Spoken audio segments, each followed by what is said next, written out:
you're going to see me working on, I think it's a Boland's blower with a 6.5, 6.6 engine on it. That's a horizontal shaft. It's got a rusty gas tank and a really ate up carburetor. I'm going to show you how to do this repair all the way through to starting it up and getting it running. And this is a very common problem, especially the machines that have the rusty metal gas tanks and dirty carburetors. Okay, so it's a very common thing. If you want, I have over 1,000 videos on this channel. Subscribe and search around. You know, take a look for me. Small engines with Rich, and then whatever your problem might be, your piece of equipment, and enjoy.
Yeah. And then they brought in a celebrity. He said on his page or his Instagram or something that he always wanted to be a baseball player. And he was like, go toward that. And on their marketing team, they said they'd sign him for a one-day contract. When's he playing?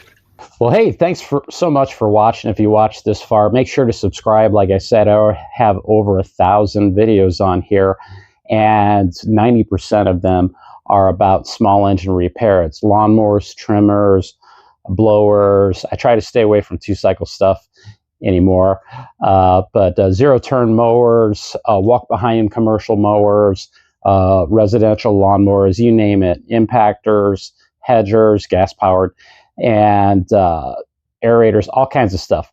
A lot of videos. Leave me a like, please. Leave a comment if this video helped you out. Have a great day.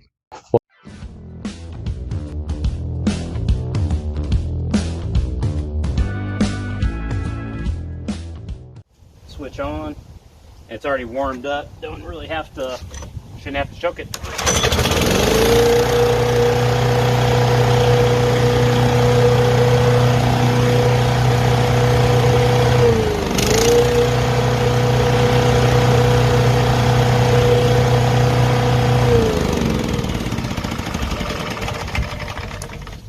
Pulls real nice now. No hang-ups.